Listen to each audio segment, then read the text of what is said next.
Kicking off the list at number 10, we have Hawkeye. As funny as it might sound to put Hawkeye first on a list about dangerous Avengers members, he's not to be messed with. And in the MCU, Hawkeye's had it pretty rough. He had his mind controlled in the first Avengers, he took out eyeballs for Loki, yuck. And then he comes out of retirement for like 2 hours, comes Civil War, and then he gets arrested and sent to the raft. And then his family disappears.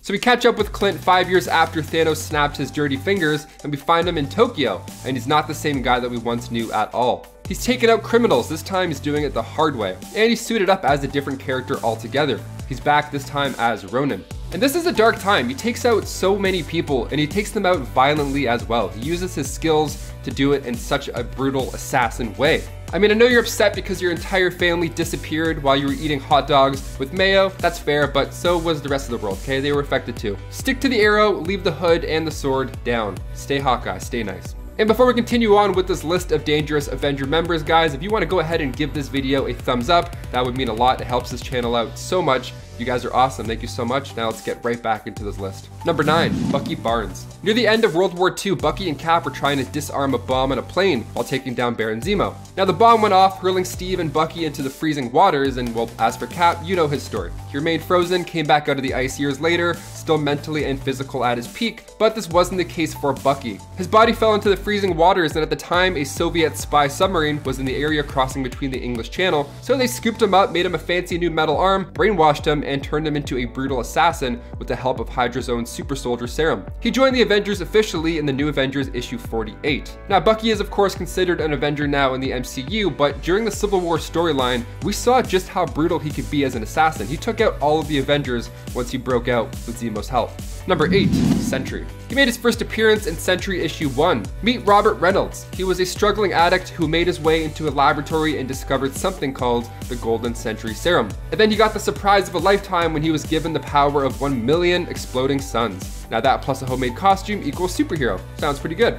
But he's a quite dangerous superhero. I mean, of course, the whole million sun thing. Robert fought alongside the X-Men, the Fantastic Four, and then of course, the New Avengers. Things changed for Robert when Norman Osborn decided to put together a team of his own. This was the Dark Avengers where he made the switch. Sentry's a pretty powerful being as well. I mean, he was once a horseman of death, where he even considered himself as the heir to Apocalypse, so he's up there. Number 7, you got Black Knight, or Dane Whitman. Now, an older Avenger dating back to around 1967. He's actually the descendant of the original Black Knight comics. He gets his powers mainly from his magic sword. He became the Black Knight after he got his famous winged horse Aragorn. Now, he joined the Avengers to defeat Kang the Conqueror originally. You know, he didn't really have any superpowers to begin with. This all changed, however, after he bonded with his teammate Circe. This was after she was injured and his fellow Eternal named Icarus attempted to stabilize her by merging the two together. He's apparently a good swordsman and can hold up against Captain America, and he's a bit of a scientist, understands genetic engineering. His powers might not be a mystery, but he definitely is. Number 6, Mockingbird. Barbara Morse made her comic book debut in Astonishing Tales issue 12. She studied at Georgia Institute of Technology, specializing in biology, and she worked with Dr. Wilma Calvin on Project Gladiator. Now the project was set to recreate the super soldier serum that created Captain America. Everybody was trying this. It worked and failed multiple times. But during this time, S.H.I.E.L.D. trained Bobby to be a spy. They also gave her the cool nickname of Agent 19. I mean, yeah, she was so good at gymnastics and flips, it would be stupid not to make her a superhero at this point. So she became Mockingbird in the 80s with Marvel Team Up issue 95. In 2011, she became a super soldier in New Avengers 13, so she finally has powers. When she was on the verge of dying, she was injected with this other version of the serum, and it saved her, thankfully. But it of course also gave her new super soldier abilities. She's skilled in hand-to-hand combat, like Kung Fu and Taekwondo, and she's known to be pretty dangerous when fighting in close quarters. Of course, being familiar in weaponry as well. She was one of the founding members of the West Coast Avengers, but she also was part of the New Avengers and the Secret Avengers as well. So she's been around for quite a bit. Fans actually got their hope up that Barbara would appear in the MCU. They actually thought Erin Kellyman was Mockingbird, but alas, she was revealed to be Flag Smasher, or leader of the Flag Smashers in the MCU. Number 5, Hawkeye. In the MCU, Hawkeye's had it pretty rough. I mean, by the time Avengers Endgame rolled out, Clint had lost his entire family, and then 5 years after Thanos snapped his fingers, we catch up with him in Tokyo, and he's not the same guy that we once knew. Now he's taken heads and he's taken names. We get our first look at Ronin. Now, I know that Natasha meets up with him and they have a beautiful moment, and then he rejoins the team. He even volunteers to test the time travel tech himself. But if we look back at Avengers 1, Hawkeye is a villain for like most of that movie. He turns evil before the opening title even pops up on screen. He's the guy who took down the helicarrier. He almost killed everybody on that boat. Now I know Loki had a scepter and that caused it, so if we look at Avengers 1 and Avengers Endgame, I think it's safe to meet in the middle and say that the MCU Hawkeye has been somewhat of a Avenger who turned into a villain, at least for a bit. Number 4, US Agent. John Walker, perhaps one of the most dangerous members to ever join the Avengers ranks. We're seeing this unfold currently in the MCU in Falcon and the Winter Soldier. So this war hero in the show was nominated to become the replacement of Steve Rogers, and this happened in the comics as well. This happened when Steve Rogers had to abandon his identity due to the Red Skull's manipulation of the Commission on Superhuman Activities. So somebody had to suit up, so the government needed this new figure, and in issue 333 of Captain America, titled The Replacement, we saw just who that was. He took on the role of Captain America briefly, but after he left, he returned again, but this time in his own version of a blacked out Captain America suit, and the shield is also less spangly. He comes back as US Agent and he's put to the test. He's forced to battle an Ironmonger and he wants to take it down alone because, you know, he's cool. The shield seems to work out for him pretty well, and in the comics, it was actually Taskmaster who trained him how to properly use that shield, who we have yet to see in the MCU because Black Widow is still delayed. Now yes, eventually he did join the Avengers. In West Coast Avengers issue 45, the government wanted an official in there to make sure all was running smoothly, so they sent in John Walker. I feel like the finale for Falcon and the Winter Soldier is going to be the introduction of the Thunderbolts, and I really hope US Agent joins a version of the Dark Avengers, because he's an amazing actor. I'm not quite done with him yet. Number 3, Avengers Disassembled. Avengers Disassembled was a story arc where the Avengers essentially imploded. What had really happened was Wanda had learned of the secret being kept from her, that she'd had fake children, which she'd in essence kind of made, who had been taken from her and then wiped from her mind by Agatha Harkness. Now, Wanda didn't like that too much, and in essence turned against Agatha, killing her before turning on her friends and colleagues, causing them to lose control, attack one another, and sicking reality-warped versions basically of like Vision and dead Avengers on them. Not only did the Avengers hurt one another, but they were made to do so by one of their own, and likely were even somewhat responsible for Wanda getting to a point where she decided to turn on them.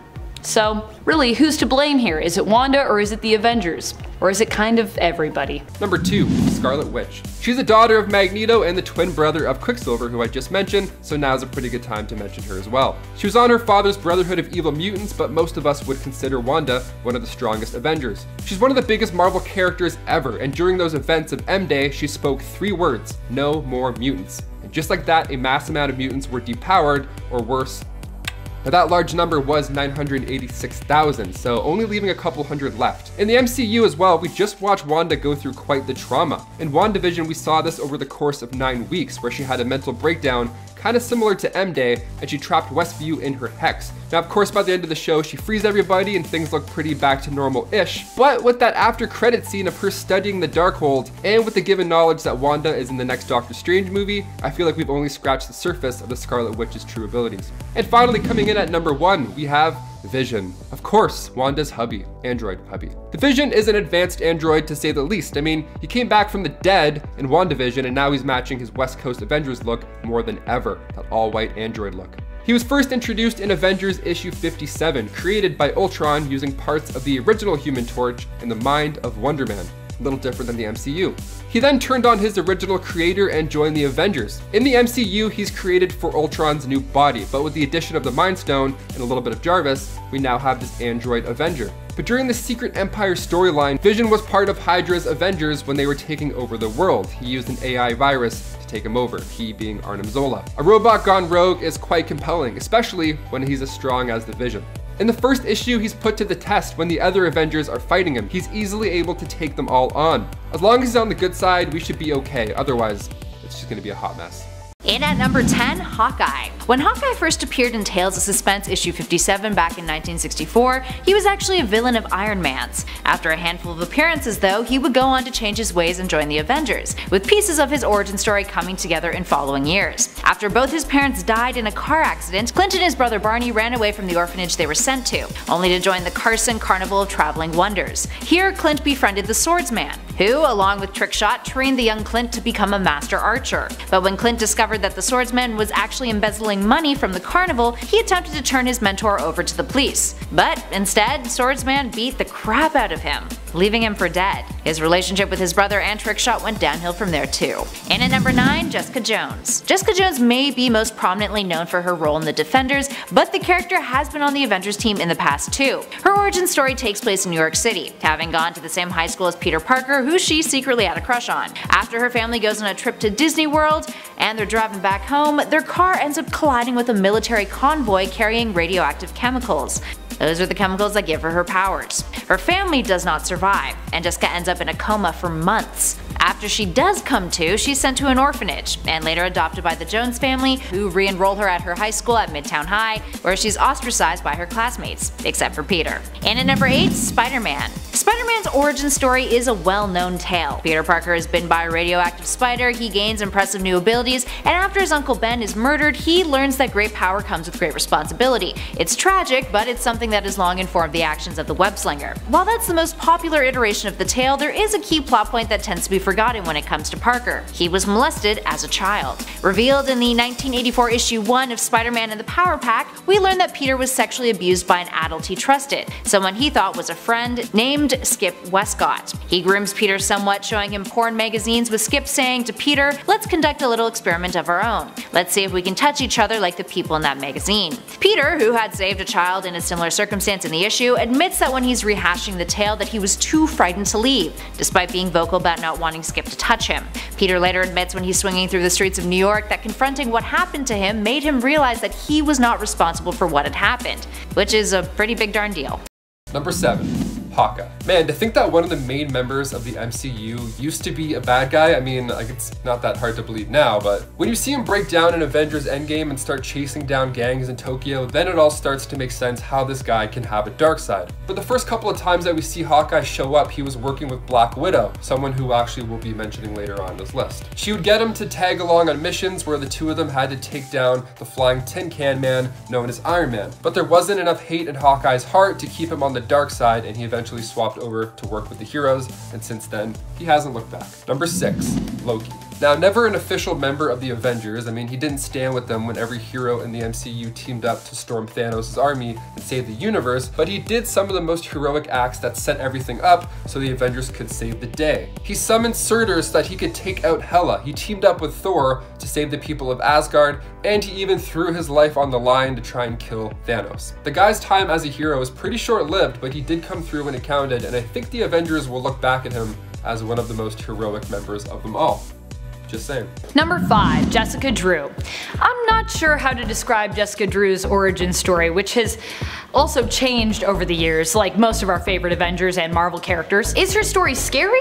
Yes. But is it also a strange combination of weird and tragic? Yes. Her original origins, when she first appeared in the comics in 1977, was that she was actually a spider who had turned into a human. However, the story of how she came to have her powers changed once Marvel realized that this idea might be too out there, even for their readers, and even for the 70s. Instead, her story now follows that her dad was a geneticist who sort of accidentally, but also kind of purposefully, poisoned his daughter with uranium exposure. Yeah, their home was on a giant uranium deposit, and he thought that was fine. In order to save her, but also as a kind of weird experiment, he injected her with an arachnid serum, created based around his knowledge of the regenerative properties of spider blood. This worked, but due to the fact that it was a slow process, Jessica had to be kept in stasis during the healing time. By the time she was all better, she awoke from stasis as an adult woman, without really any experience in growing up.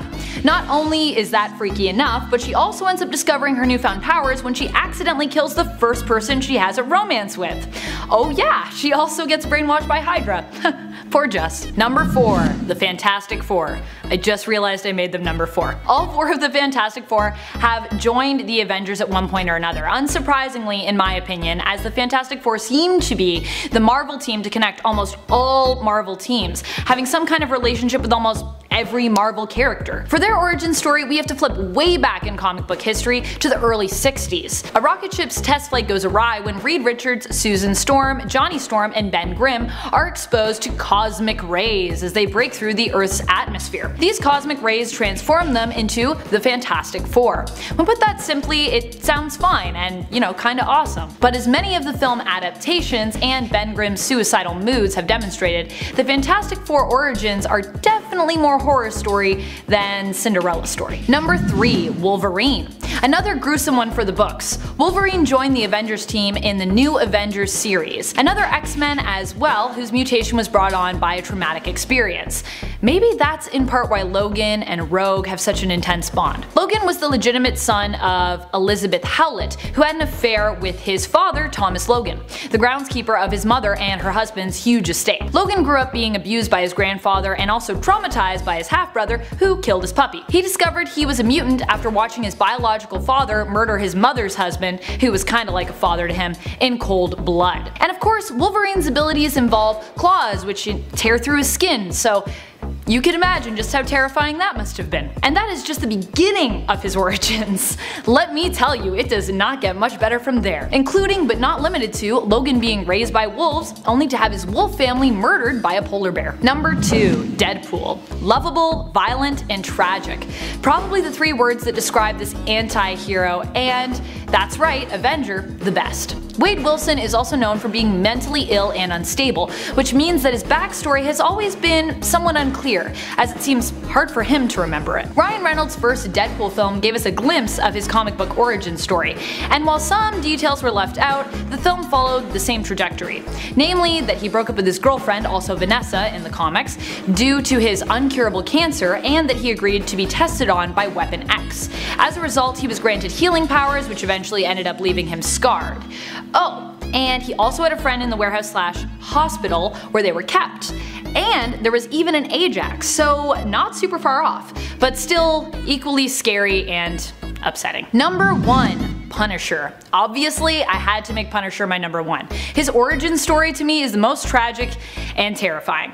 Why? Because imagine if you were in Frank Castle's shoes. The Punisher, aka Frank Castle, served in the military and during one of his times on leave ended up with his family in Central Park, where they stumbled upon mob dealings they were not meant to see. Fearing witnesses, the mobsters murdered Frank Castle, his 2 children, and his wife. Unfortunately, Frank managed to survive and was left with the loss of his family and a need for revenge that was denied him by the courts and police, as they were being controlled and corrupted by the very mafia that took out Frank's family. Castle decided to take matters into his own hands and adopted the mantle, the Punisher, swearing to get revenge for his family by any means necessary, making him a huge anti-hero similar to Deadpool, but much more serious. You can explore Castle's level of hurt and just how far Punisher is willing to go to fight for revenge in Netflix's Daredevil series and their Punisher series. He respectfully joins the Avengers ranks in the Savage Avengers series. So number 10, we've got Scarlet Witch. Now, okay, yes, I know some of you guys out there in the real world, you're gonna defend her and you're gonna say, hey, I know her powers, it's great, that's fantastic. So, let's get a little bit of a backstory here. So the first time we saw her was in 1964 in X-Men number 4. She had many appearances in comics over the years, and actually, when she first appeared, her first real big problem was that she didn't have really defined powers.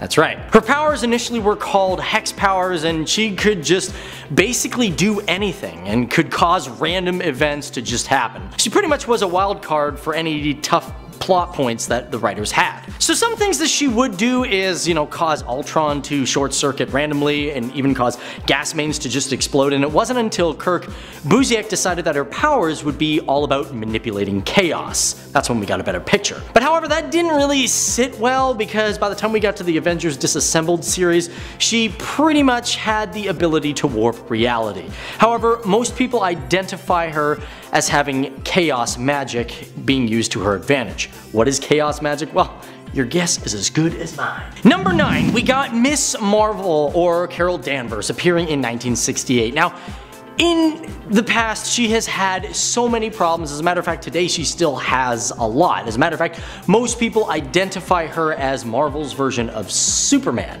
pretty much the female version of that. She's got super strength, stamina, all that sort of stuff. She can fly. Being half human and half Kree gives her a bunch of different abilities, and when she could fly back in the day, the only way she could do it was through a belt device. She also could tap into the energy of a white hole, which is a reverse black hole, which, by the way, has never been identified by man at all in history. This allowed her to control things like gravity, heat, and many other aspects of different spectrums. This also allowed her to survive in the vacuum of space, and she can fly 6 times the speed of sound, and yes, she can explode energy out of her hands, fingertips, all that sort of stuff. And apparently she also has the ability of 7th sense. Number 8, you got Hercules. You know, kind of an old sort of guy, you know what I mean? Debuting in Avengers number 10, 1964. Now, he was originally simply a minion of Immortus, and he belongs to the Olympian species. Like most, just like Hercules himself, he's got super strength, speed, and stamina. Known to be the strongest of all the Olympians, he could actually apparently pick up a sequoia tree, smash it to bits. It's also originally believed that he even moved the island of Manhattan. However, that was a little too much for comic book writers, and they were pretty much like, nah, he was just bluffing, he was just saying, tune the talk, you know what I mean? It wasn't true at all. Ooh. On top of that, he can go 100 miles per hour and go toe to toe with Thor, and can withstand, you know, the impacts from bullets. He's kind of another Superman if you really think about it, but his mace itself is kind of like the mace version of Thor's hammer. Thing is, he's backed up by Olympian magic, so nothing like even diseases can hurt him. However, if Zeus takes away his powers, he's pretty much useless. It'd be interesting to see what would happen if Rogue touched him. Number 7, Wolverine. James Howlett, a Canadian mutant and popular member of the X-Men who we all should know by now. He describes himself as being the best at what he does, but what he does isn't very nice. He has an accelerated healing factor, sharp senses, sharp claws, and of course the adamantium coating on his bones thanks to the Weapon X program. So the claws are what make Logan unique. He is a fierce, brutal warrior with them, and he has the rage of a beast and the soul of a samurai. Put that all together and you have quite a fierce Avenger. He joined the Avengers in New Avengers issue 6. He obtains the Muramasa blade, and so begins his quest for revenge. He's pretty dangerous too, the whole healing factor, the rage, his memories coming and going. I'm really hoping that with Deadpool 3 in the Marvel Cinematic Universe, now that Marvel has him back, I really hope we can see the Avengers recruit these mutants on the big screen as well. It'd be fun to see them together. After all, Deadpool 3 was supposed to be a road trip with them two as well, so we gotta see somewhat of a version of that. Number 6, we got Vision. Okay, yeah, we've all seen him. We all know basically he is a robot. Some people identify him more or less as a human being, but is made out of, you know, synthetic materials. Okay. Now, what's different about him from the movies is in the comics, he's got a solar jewel on top which absorbs solar energy, which can actually also discharge energy at any time. He also can fire beams of microwaves and infrared radiation. Very helpful to know. On top of that, he can also become extremely massive. This is confusing because apparently he does this by harnessing the power from some unknown dimension. This also makes him change in density. Being an android means he has super strength and all the other great attributes that other heroes have. As of recent comics, he can also split himself into smaller parts and change shape, but that's good old-fashioned nanotechnology at its best. Number 5, create the Illuminati. Sometimes it only takes one Avenger to mess up everything for all of us. And that's kind of what happened when Tony Stark, aka Iron Man of the Avengers, decided to bring together the secret superhero group known as the Illuminati. Like I said, this wasn't the combined effort of the Avengers, but when you think about the Avengers now and even before, Tony has been a staple of that team for a very long time. And the Illuminati was really his genius idea. His genius idea. The Illuminati as a group have definitely caused more trouble than they're worth, causing a lot more problems in the cosmos than they've actually solved. Playing a key role in the end of the multiverse during Time Runs Out when they couldn't save the world, helping to cause Secret Invasion and World War Hulk as well. So yeah. Number 4, we got Star Fox, and I'm not talking about the good Star Fox, I'm talking about this Star Fox from Marvel.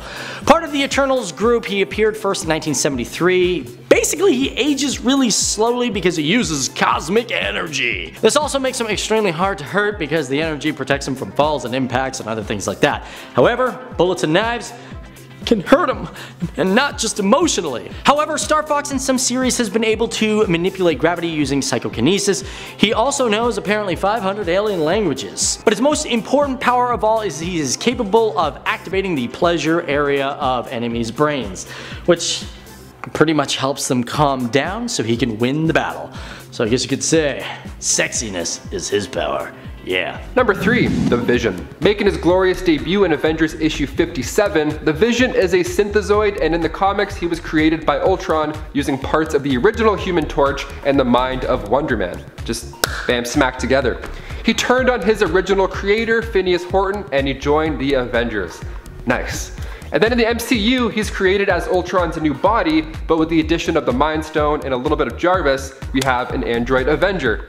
Also nice. But during the Secret Empire storyline, Vision was part of Hydra's Avengers when they were taking over the world, all from an AI virus. Gotta get that firewall installed, my friend. Arnim Zola was the one to blame for that. So who knows, maybe now with the White Vision being free in the MCU and pretty much reborn, his firewall probably isn't the best either. Also, it's confusing because it appears that Vision gets all of his memories back, but then he flies away and then he's not to be seen for the rest of the show. So clearly something's up here. I'm betting the MCU does him dirty. Maybe they reprogram him to make him evil or something. Or he might become Ultron. That was a big theory for WandaVision. We'll see. We'll see. Number 2, you got Novar, a rather new superhero debuting in the year 2000 for Marvel Boy number 1. Now he is part Kree, part cockroach. That's right. He's also a part of the Dark Avengers. Now because he is half Kree and he has insect DNA, he's got a lot of strength, agility, stamina, that sort of thing. Not as appealing as Spider-Man though. Nobody really wants to hang out with a cockroach. What his power is he can also control his neurological impulses, so he can remove himself from feeling any sort of pain. He can also suppress his emotions, which can hinder him from winning a battle. This is simply known as Whiterun, where he removes anything from his thoughts. So basically that cute girl that's in the red dress while he's fighting Thanos, that girl ain't getting hit on at all. Also, Novar's salvia can infect people. I mean, like, he's a bug, you know, he can scale walls and get into small places because he's triple jointed. And yes, like a bug, he can digest almost anything, which can repair himself. And like most superheroes, he knows science pretty well, which for this guy, you know, he helped develop interdimensional travel. I don't know how you do that. But number 1, probably the worst of them all, is 3D Man. Oh god. Debuted in 1977 and should have stayed there. Basically the story is Chuck Chandler was captured by the Skrull invaders and he got turned into a 2-dimensional being. However, his brother Hal ended up putting on these glasses and could see his brother, and if he concentrated hard enough, boom, Chuck materialized into a 3-dimensional weird being. Basically done obviously through the advancement of radiation, of course. But the thing is, apparently when Hal puts on the glasses, it renders him unconscious, and of course, you know, 3D Man goes to fight the world. 3D Man also has superhero strength, and you know what? I'm just done. That has got to be the most ridiculous one of them all. That's the icing on the cake. Number 10, Robbie Reyes, aka Ghost Rider. Making his first appearance in Marvel Comics in 2014, Robbie Reyes was introduced to us as the all-new Ghost Rider. His origin story is different and possibly more terrifying than that of his predecessor, Johnny Blaze, but maybe not as scary as that of other fellow Ghost Rider, Alejandro Jones. We are introduced to Robbie as he is struggling to improve his and his little brother Gabe's quality of life, working hard to get them out of the dangerous neighborhood of East LA that they live in. Robbie enters a street race in an attempt to win 50 grand and hopefully get them to a safer neighborhood for good. Unfortunately, the cops chase and corner Robbie when he accidentally turns down a dead end. Unbeknownst to Robbie, the stolen car he entered the race with is filled with drugs, which the cops are after. The officers gun him down and set the car and Robbie ablaze, leaving him to die. Fortunately, the car had a ghost, and this ghost bonds with Robbie, saving him and transforming him into, you guessed it, Ghost Rider. We later find out that the ghost belongs to someone Robbie once knew, making the story even more terrifying. In the spirit of avoiding spoilers, I'd encourage you to read the all-new Ghost Rider series to find out more. Robbie Reyes joins the Avengers in Avengers Volume 8. Number 9, Moondragon. Moondragon is the daughter of Drax the Destroyer. Sort of. I'm getting ahead of myself. Cue origin story. Heather Douglas, as she was once known, was the daughter of Arthur and Yvette Douglas. Heather's dad was in a band, and after a successful show in Las Vegas, the family was driving home when suddenly Thanos decided to visit Earth. Thanos observed the family but did not want any witnesses of his arrival, and so he killed them all. Fortunately, or maybe not so fortunately depending on how you view things, Mentor showed up. He pitied the family and offered Arthur the opportunity of being resurrected. Arthur accepted this offer based around his desire for vengeance, and so he and Heather were resurrected with this purpose in mind. Arthur became Drax and Heather became Moondragon. Moondragon adopted her name after training with monks on Titan and defeating a psychic entity called the Dragon of the Moon. Her power and a quest for vengeance has caused her to do some pretty terrible things, despite also leading her to join the Avengers team for a time, even being offered full membership during the lengthy but original run of the series in Volume 1, Issue 151. Number 8. Beast. Having a similar origin story to that of Bruce Banner, Beast was originally a scientist and gentle giant. Beast was born a mutant but was one of the lucky few who went unnoticed. Save for having a large stature, large hands and feet, and a superior intellect, he appeared normal. His scary origin story was a result of his own hubris. While studying mutant genetics at the Brand Corporation, he became worried that an envious colleague, Dr. Maddox, was attempting to steal his research and formula, based around the chemical cause of mutation. Yep. Hank had it all. Not only was he strong, smart, and sitting on a scientific breakthrough, but he had also found love at Brand Corp with Linda, his beautiful and brilliant lab assistant. However, in his pride, he attempted to protect his formula from being stolen by drinking it, causing him to change for what he estimated would be an hour. Unfortunately, the drink caused a Jekyll and Hyde type horror story where Hank would forever become both Jekyll and Hyde, struggling to hold on to his humanity, as both on the outside and occasionally on the inside he was stuck looking like and feeling like a beast. Number 7. Sunspot. When Roberto da Costa was 14, his superhero story began and his traumatic mutant transformation took place. During the school championship soccer match, Roberto was beaten on the field by members of the opposing team because of the color of his skin. What stops this blatant racism and assault? Surprisingly, not a referee. No, what stops the assault is Roberto's mutation. He turns into a dark ball of energy. Unaware of what is happening, he calls to his friends and teammates, but everyone is terrified of Roberto and flees. His girlfriend Juliana is one of the few who does not run away from him, but instead runs into his arms. However, even Juliana's love is not enough to save this horror story. The two are kidnapped and put with other young mutants. During an escape attempt, a scuffle ensues which results in Roberto being shot at. Juliana jumps in front of the bullets, lasers, and dies, sacrificing her life for his. Roberto adopts the mantle Sunspot and ends up joining the Avengers later on, even owning AIM at one point. Number 6. Rogue. You know I had to put Rogue on this list. I figure most of you know the tragic origin story of this Avenger and famous X-Men, but for those who don't, here we go. Rogue was a teenage runaway who eventually found her first love with a boy named Cody Robbins.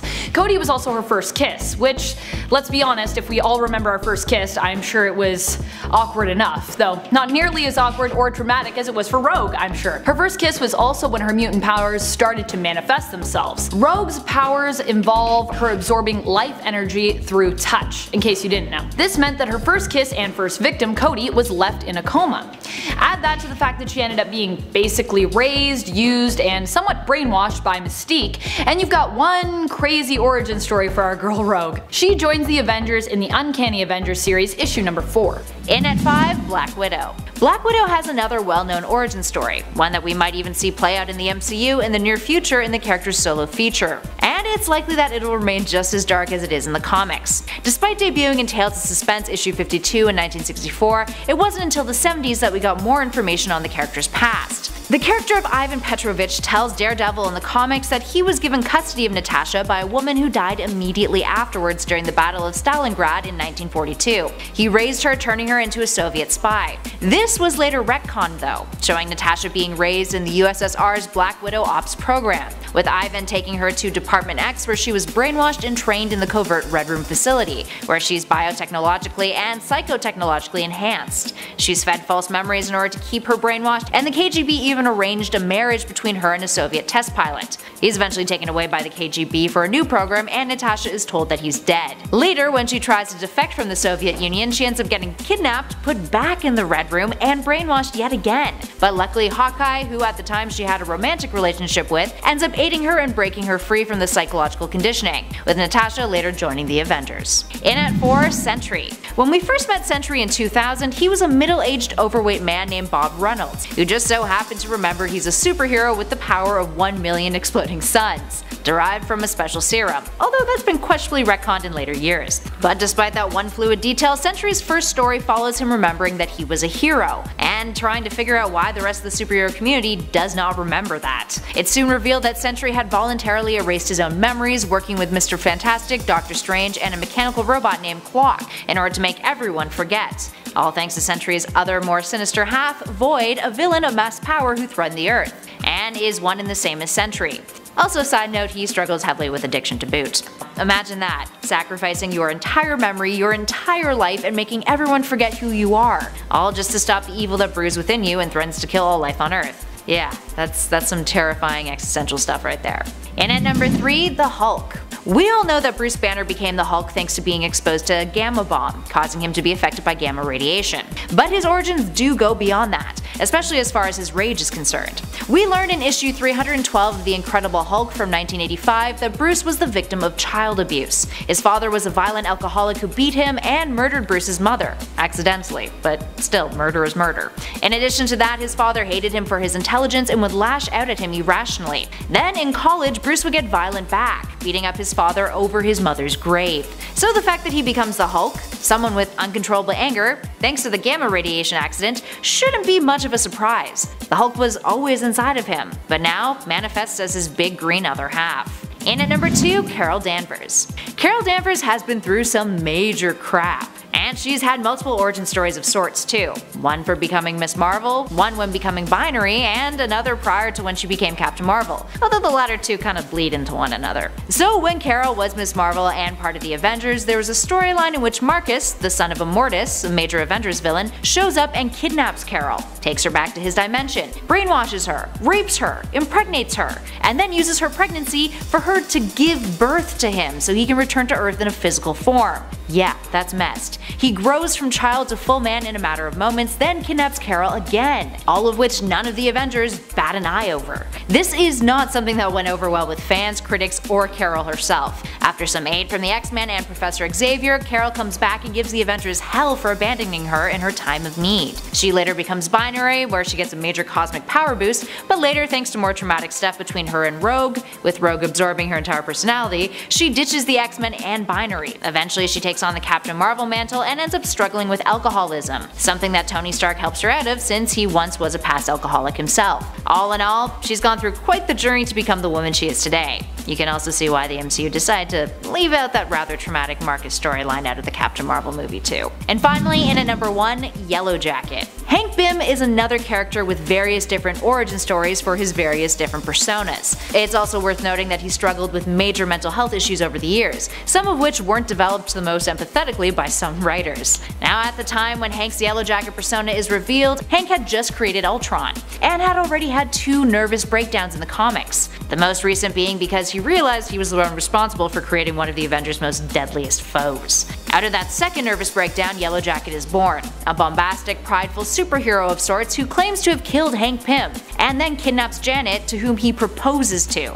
Janet, slightly delusional, sees this as a way of getting over Hank, and as a chance to finally be happy. Ouch. Hank eventually reveals that he's Yellow Jacket, and that Yellow Jacket was created thanks to a schizophrenic break of Hank's, along with accidentally spilling some untested chemicals. Hank's problems only get worse from there. But that is a story for a whole other video. Kicking off the list at number 10, Sandman. William Baker entered the world of comics in 1963 with Amazing Spider-Man issue 4. He was seen as one of the main villains in Spider-Man 3, and yes, he was at one point an Avenger, who knew? So when Flint Marko held the mantle of Sandman, he bumped into the Thing, and they had a little heart-to-heart, a little chat about life, and how to use your abilities perhaps for, for good.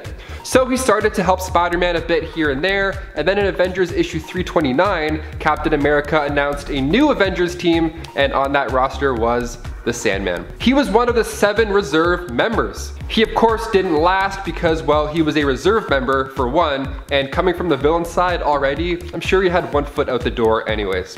Shame. And before we continue on with this list, guys, if you haven't already, make sure to hit that like button down below because those little thumbs up are great for the page and great for our studio. You guys are the best. Thank you so much for watching. Now back to some Avengers who became villains. Number 9, Sentry. Making his first appearance in Sentry issue 1, of course, Robert Reynolds was a struggling addict who made his way into a laboratory and discovered something called the Golden Sentry Serum. So of course he consumed it, and then he got the surprise of a lifetime when he was then given the power of 1,000,000 exploding suns. That's a lot of power. That plus a homemade costume equals a brand new superhero.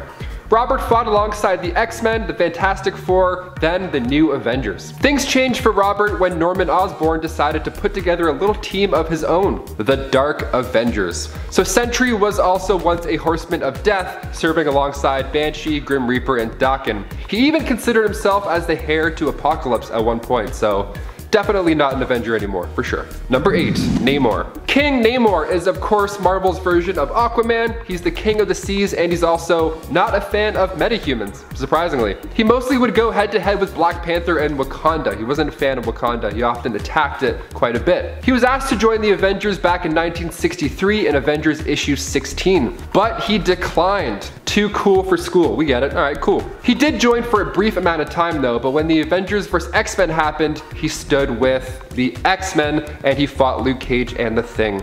What a traitor. I mean, he's not the worst, but if you're not with the Avengers, you're clearly against them, especially after you've helped them out for a bit and then you change your mind.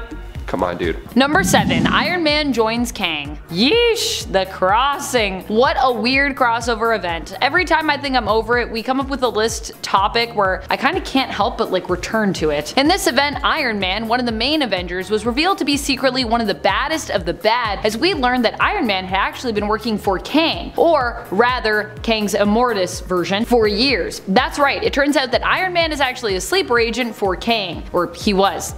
He kind of still is, because he kind of got reconciled into one being, but it's still the old Iron Man. Anyways, as weird as it sounds, this was actually an even worse weirdness than Captain America working for Hydra in my mind. At least that made more sense to me. Iron Man would fight against the Avengers, and when they struggled to defeat him, they called in a past version of himself for him to beat and almost kill. Number 6, Sabretooth. Victor Creed made his debut in Iron Fist issue 14, and he's been known as one of Wolverine's biggest rivals. But during the Avengers X-Men Axis storyline, the Red Skull stole the brain of Charles Xavier and he planned to wipe out all of mutant kind. And then in book 2, we see the inversion, where good goes bad and bad goes good. Interesting time, because Doctor Doom and Scarlet Witch cast a spell, so now Sabretooth was on the good side. So after the dust settled, Iron Man made it so that Sabretooth wouldn't flip back, so Sabretooth joined the Avengers Unity Division. This didn't last forever, and recently in House of X issue 6, Sabretooth faced trial among the Quiet Council, and let's just say he ended up swallowed by Krakoa below the surface, where he's trapped in a state of permanent stasis for the rest of his life. How comfortable. I mean, he kind of made it easy for them too. He clearly didn't fight for his case. Number 5, She-Hulk. Jennifer Walters made her comic book debut in Savage She-Hulk issue 1. She's a brilliant lawyer who just happened to be the cousin of Bruce Banner. So when she was shot by Nicholas Trask, yeah, she was shot while she was defending a criminal who had been double-crossed by Trask. And she was also spreading rumors that she had enough evidence to lock away Trask, so he lashed out and shot her. So now, in order to save her life, a blood transfusion was required from none other than her family, the Hulk himself. She joined the Avengers in issue 221. Now, what makes Jen Walters stand out as a Hulk is that she's able to control her abilities, unlike Bruce. Tatiana Mason Lee is actually set to play the powerful Avenger in Disney's upcoming She-Hulk, set to release in 2022, and I can't wait to see how powerful she is on the big screen as well. Number 4, Quicksilver. Pietro Maximoff is the twin brother of Wanda Maximoff, and in Avengers West Coast issue 57, back in 1965, he joined the team. Pietro has been trouble for the team for a long time. I mean, he convinced Wanda to do what she did in House of M, he's framed the Avengers for treason, and he has no problem using pieces of Terrigen to give his daughter Luna special abilities, even though he knows he shouldn't do that. Also, that whole thing with Layla Miller after House of M, where he saved her life just so he can be the one to take her out, believing that she was responsible for the House of M event, Yeah, it's safe to say he went from Avenger to villain. Like, those are just 3 out of many, many things. In West Coast Avengers 33, Magneto's bloodline got the best of him and he got fellow Avengers captured by the communist gang. Fastest guy ever, but makes the most mistakes. I don't understand. Number 3, we've got Moonlight, that appeared in Werewolf by Night number 32. That was hard to say. 1975. Mark Spector is his alter ego. He is human. He's got a lot of similarities between him and Batman. Started off as a boxer, you know, a costumed hero. However, he got his superpowers after he visited an Egyptian moon god. And yes, that means he gets a certain amount of strength depending on the phase of the moon. Apparently, at one point he even lost his powers because he was disobedient. Yo, you bad Moonlight. You said and now you're done. I don't know what that means. It's also been said that Moonlight has multiple personalities which make him immune to psychic attacks. He also uses what is known as carbondanium armor, which, yes, is not a real armor. This allows him to lock joints and so he can lift more. On top of that, he can jump out of his armor and use it to hold buildings from falling over, which he's done in the past, and then he's fought villains in his underwear. Oh yeah. Does not fly anywhere. He has the mooncopter, kind of like the bat plane. I don't know why Marvel has not got sued for that. Number 2, Captain America. There are a couple lines from Steve Rogers that fans will remember that took place in the MCU, like Avengers Assemble, that is America's ass, but the line Hail Hydra was followed by a roar of applause on opening night of Endgame. Why? Because not only does he use his post-Avengers knowledge to obtain the scepter, which in that of itself is already pretty sweet, but because the audience expects another cool elevator fight and Steve outsmarts us. But the line Hail Hydra comes right from the comics, and a bit of a darker scenario. The last words of Captain America Steve Rogers were that of Hail Hydra, and fans were not happy. This was huge news. People were pretty upset. Readers were sending in death threats. Like, could you imagine? The 2017 series Secret Empire concluded that bad Captain America was a double and that the good guy was locked in the cosmic cube. Okay, solid save, but those images of evil Steve will live in our heads rent-free, so thank you for that. And finally, number 1, Scarlet Witch. Of course, I'm saving her for last, of course. She's the daughter of Magneto and the twin brother of Quicksilver, aka Pietro Maximoff. Now, she was on her father's Brotherhood of Evil Mutants, but at one point she did of course join the Avengers as well. She's one of the biggest Marvel characters ever, and during the events of M-Day, she spoke those 3 words, no more mutants, and just like that, a mass amount of mutants were depowered or wiped out. That large number being 986,618, only leaving a couple hundred left. That's crazy, that's like Thanos level destruction almost. And then in the MCU as well, we just watched Wanda become a villain over a 9-week period. She had a mental breakdown similar to M-Day, and she trapped Westview in her hex.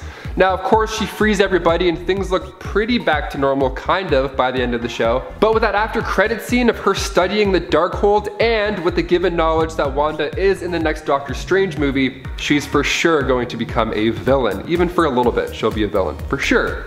I can't wait to see what else she does. She looked like she was studying up pretty fast while she was sipping tea on her doorstep, so I don't know.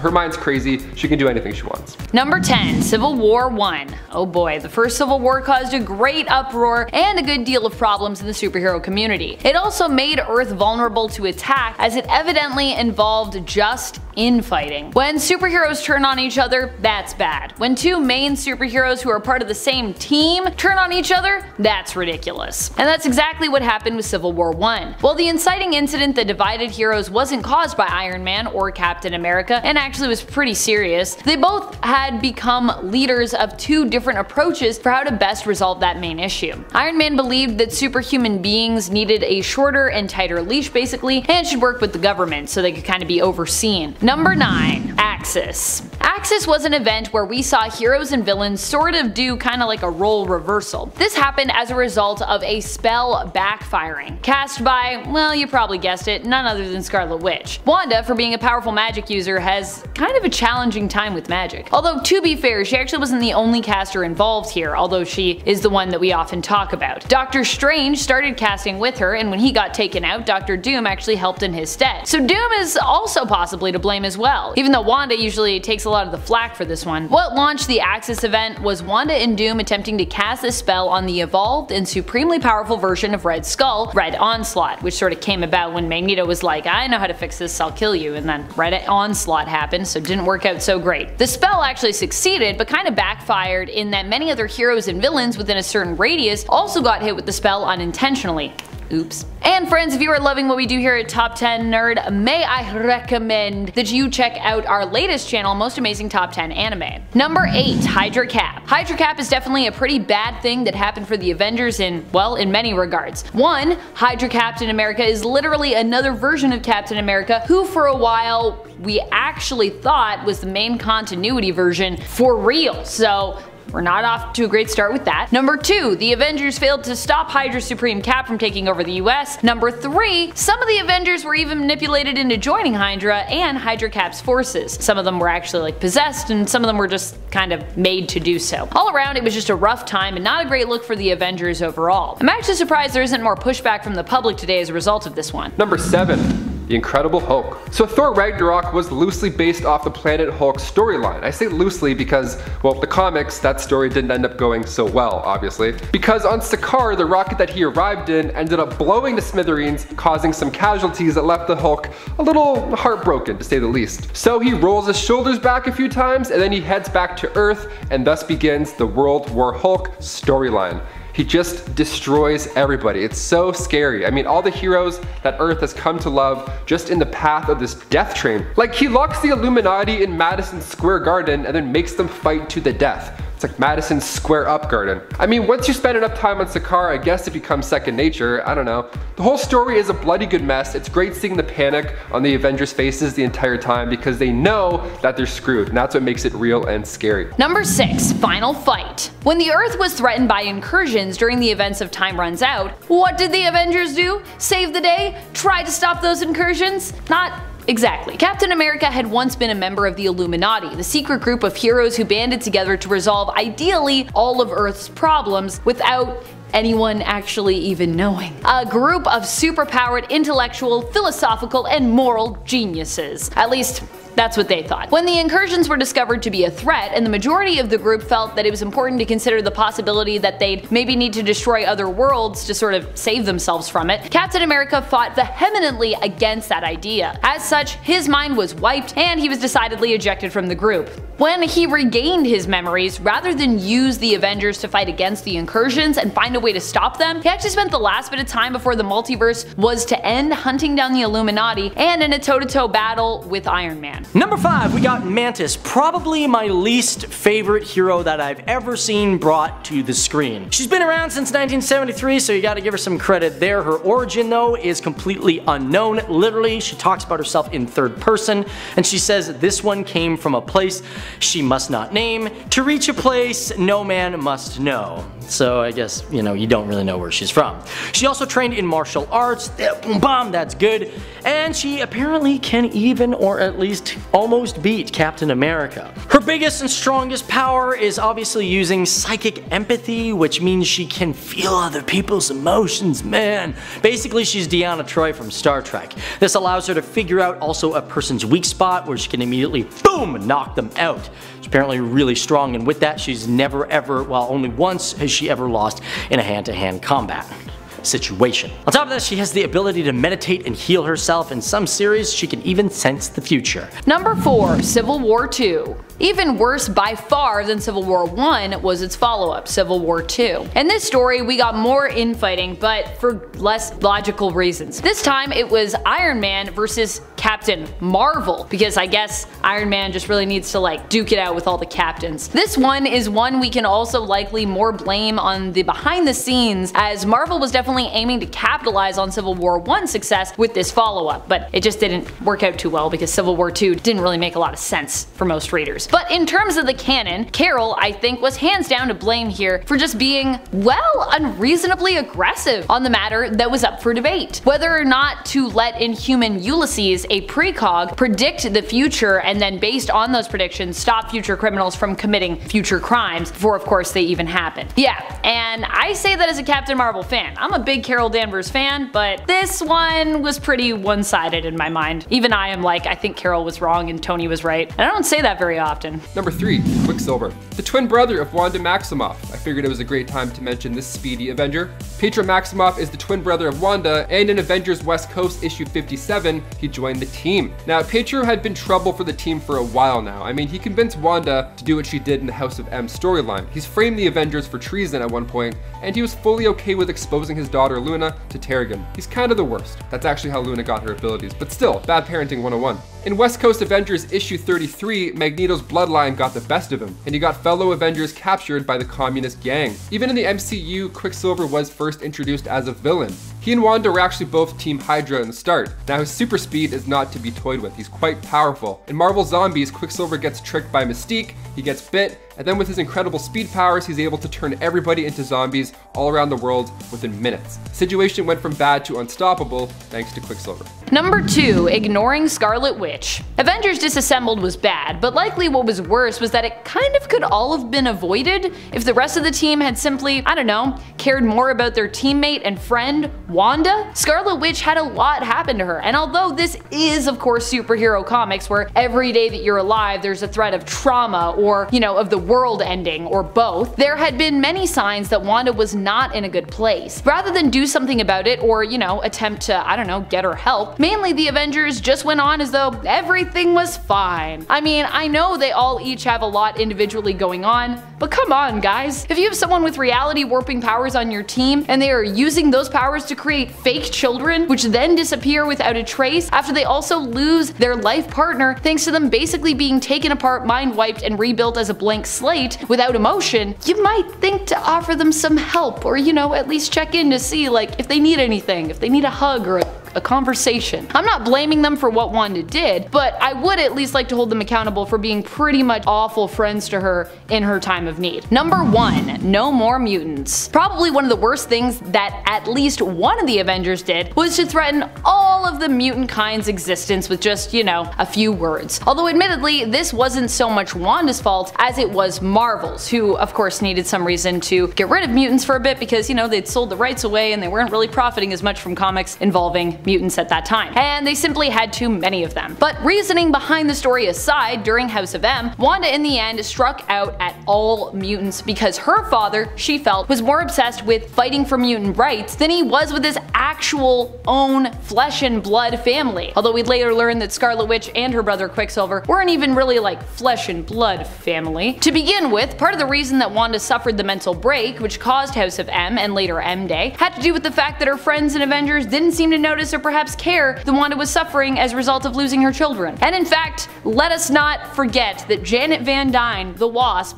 of the Avengers, was also the one who even kinda like caused Wanda to remember her kids to begin with. She kinda spilled those beans. So whose fault was M Day really in the end? It was still Wanda's. Wanda was the one that said the words, so it's still her fault. But Janet was there. Number 10, Scarlet Witch.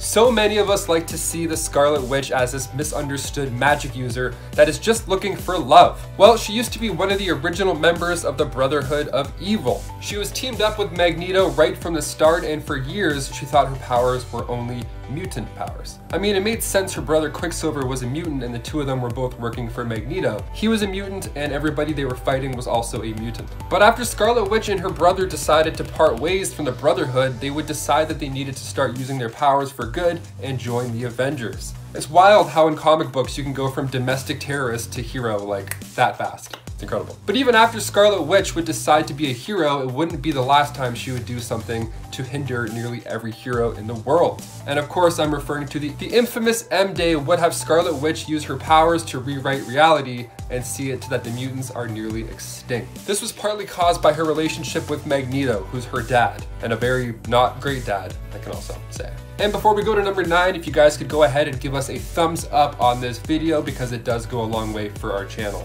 Helps us out quite a bit. You guys are the best. Now back to some Avengers who used to be villains. Number 9, Wonder Man. It's hard to know in the Marvel Universe when you're being tricked because everyone has got a plan up their sleeve, even the good guys. But if you're working with a tactical Baron von Zemo, then you better believe that he's doing something dirty behind the scenes. See, Wonder Man used to just be a regular working class man. Actually, his story is nearly identical to that of the Vulture in the MCU. He's a working man. Stark puts him out of the business, and then he has to do whatever he can to try and make ends meet. So eventually he's given the option to use advanced tech to get back at the people who wronged him, and he loves the idea of that. I mean, I'm kind of on board with that too, let's do it. That opportunity would come back when Baron von Zemo would approach him with a proposition. He would give Wonder Man, who was then just Simon Williams, the power of ionic energy so he could have the power to crush Iron Man. But partway through, his anger faded and he decided that taking on Iron Man wasn't the answer after all. So the two of them turned on Baron von Zemo. But here's the catch. The Baron isn't going to get caught with his pants down. He had Poison Williams, who would soon die after. So his hero life was short-lived because once you die in comics, you are dead forever. Moment of silence. Only for a bit, because he came back later on. Yeah, he came back. He was brought from the dead and is now a registered member of the Avengers. So, welcome back. Number 8, The Winter Soldier. You should know the story of the Winter Soldier by now. If you have not seen that movie yet, please go check it out because it's arguably the best movie in the MCU. And the story of the Winter Soldier has more flip-flops than a beach in Florida. The Winter Soldier was formerly Bucky Barnes, the best friend and right-hand man of Captain America. A tragic accident would have him fall to his death, or so Steve Rogers thought. It turns out Hydra got a hold of him and used some experimental tech to not only give him one of the most badass robotic arms that I've ever seen, but they also brainwashed him to be a living weapon. They used his advanced war training and then embedded him with Hydra assassination techniques. He was then frozen over and over again, only to be thawed out when Hydra needed to send him out to kill somebody. But eventually he would cross paths with Steve Rogers and the old memories would come flooding back to him. He would fight back against his Hydra programming and turn to become a good guy, even if he had to fight Iron Man to do it.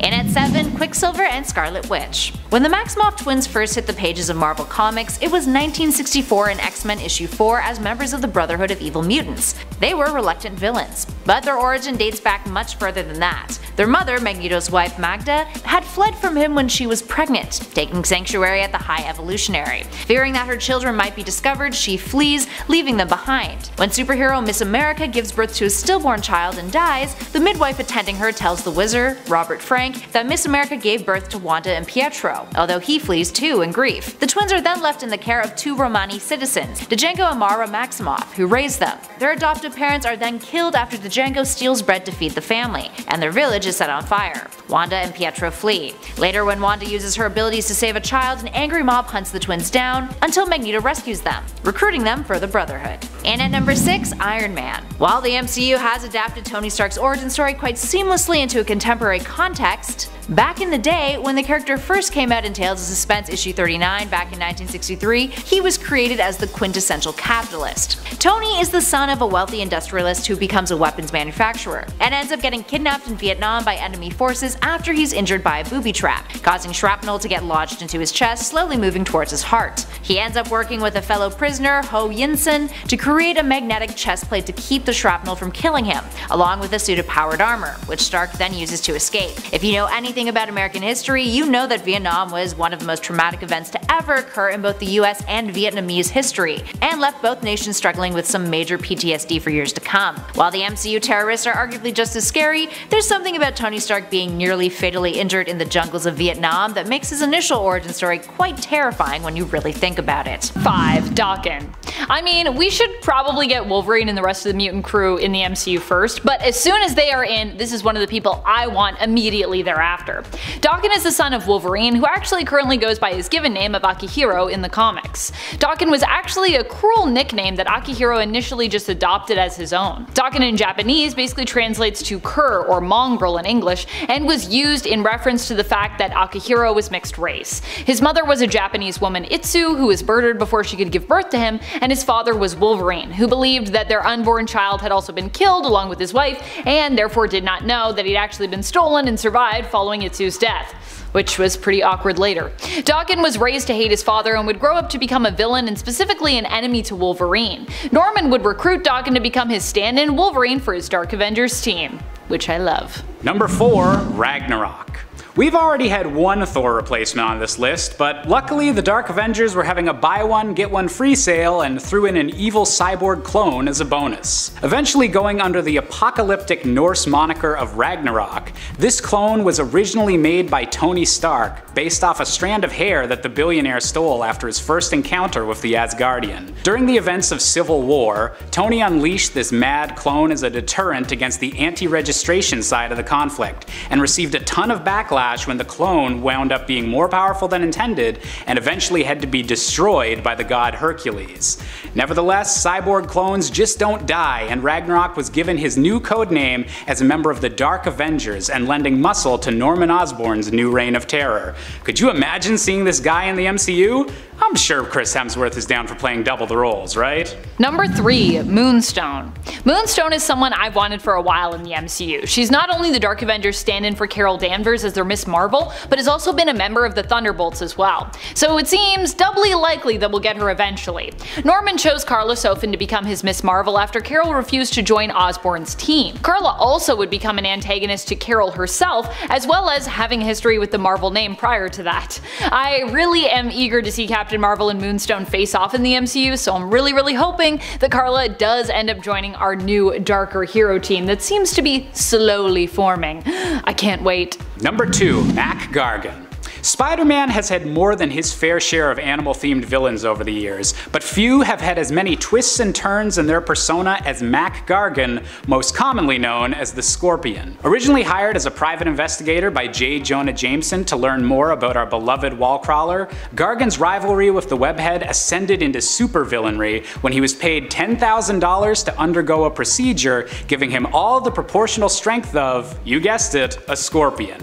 But that's far from the only name Gargan has gone under, as for a time he was also the host of the Venom symbiote, appearing much larger and more violent than the villain ever had before. This insane level of violence made it all the more worrying when Norman Osborn shrank down Gargan's symbiote so that he could more easily fit in as the Dark Avengers version of the beloved Spider-Man.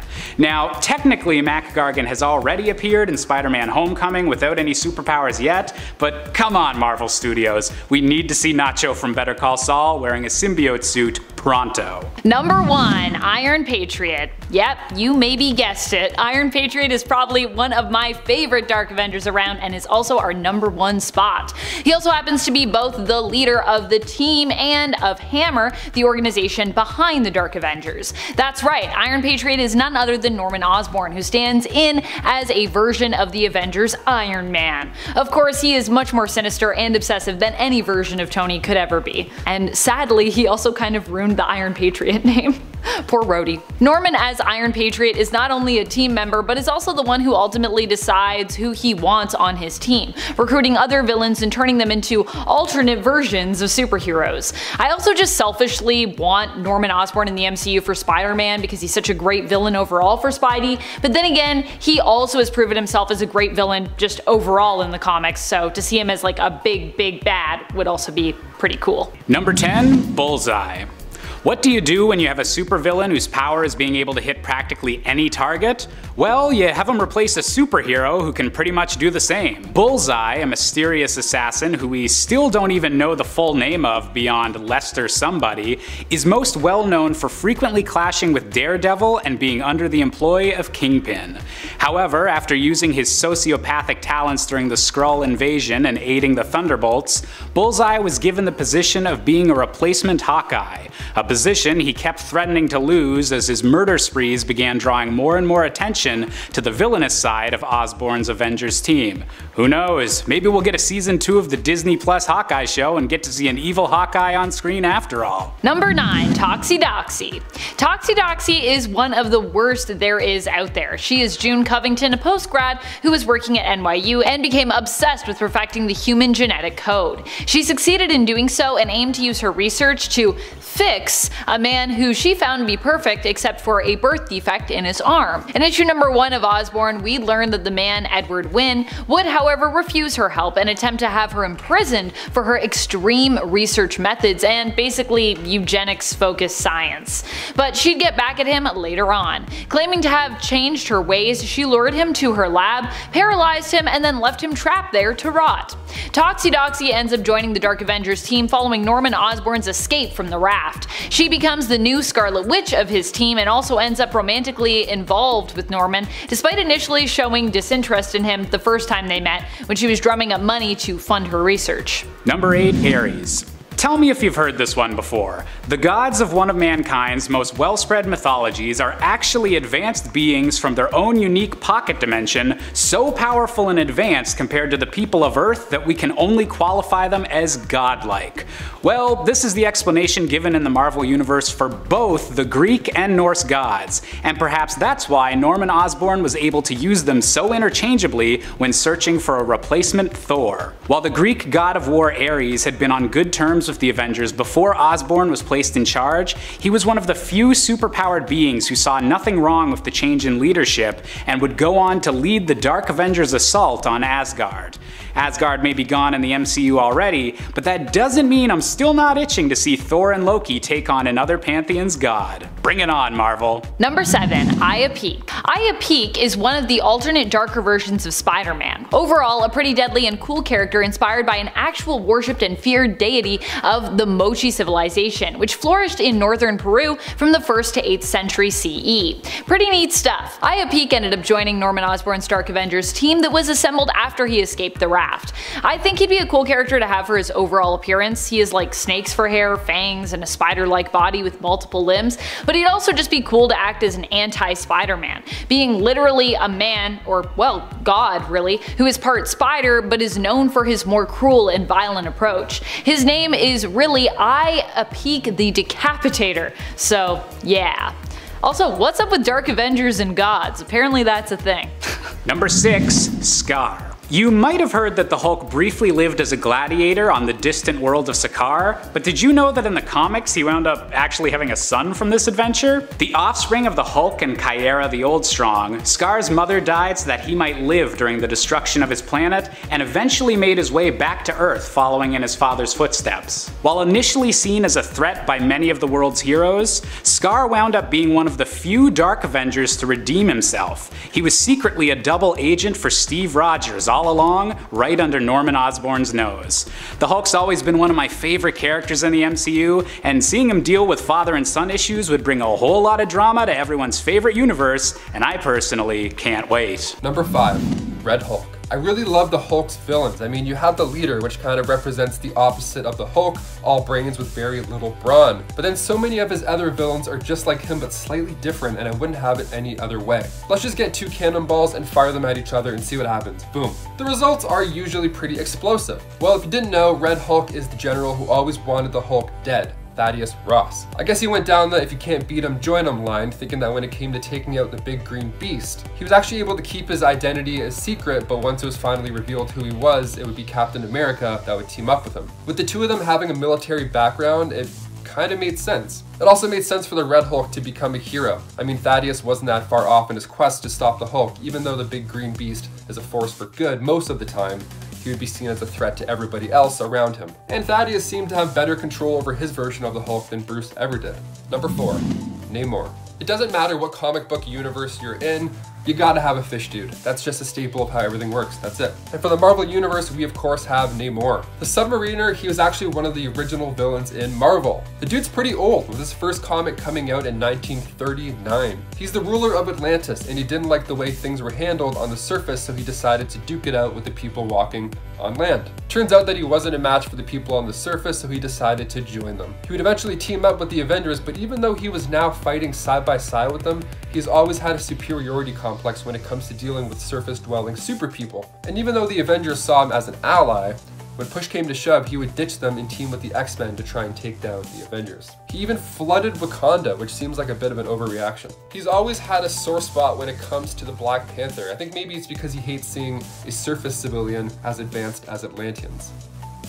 Could be. Number 3, Vision. Even though the MCU will have you thinking that Vision was made by the Avengers to take out Ultron, it was really the other way around. Hank Pym's least favorite kid would make the android as a tool to take out the Avengers. I guess he didn't feel like getting his hands dirty that day. Okay. Well, he should have done a better job at programming the damn thing, because while fighting the Avengers, Vision decides to swap sides and teaming up with the good guys, which in the end seems to be the worst possible thing that could happen for Ultron. You build something to kill the Avengers, but then it turns on you, and then the Avengers are now stronger, but then all the secrets that this machine knows about you will be leaked to them. But now Vision has become one of the most famous members of the Avengers, with him and Wanda starring in the new WandaVision TV show on Disney+. And don't worry if you haven't gotten around to watching that yet. I'm not going to ruin anything for you, but you definitely should go and watch it right now. We're only 3 episodes in, so you got time to catch up before it ends. Plenty of time. Number 2, Black Widow. I mean, her name is Black Widow, so I mean, that's not usually how heroes are named unless they're an anti-hero, like the Punisher, you know? It should be no surprise that she's super sneaky, and she actually used to be one of Iron Man's greatest villains. The Black Widow started out as an agent sent over from Russia to bring down one of the founding members of the Avengers. It's kind of weird to think that in Marvel universes that would be developed down the line, she would be one of the founding members. Awesome. But the villain was just so popular that nobody wanted to see her go. And after the Cold War ended, the story of a Russian agent that was sent over to dismantle a part of America that everybody loved just wasn't as compelling as it once was. And number 1, Doctor Doom. Now I know this is only for a limited time, but it's still so wild that it deserves a spot on this list, a very high spot on this list. We're talking about the same Doctor Doom that once was ruling Battleworld, the same Doctor Doom that stole Odin's powers, the same guy. He's one of the biggest, baddest villains that gives Thanos a run for his money with the amount of schemes that he's pulled. Well, there was a time when Victor Von Doom suffered a pretty serious blow to the head, an injury that would take out most people, but we're not talking about most people, are we? Valeria came through to fix up Doom's brain, and not long after that, he was working with the good guys.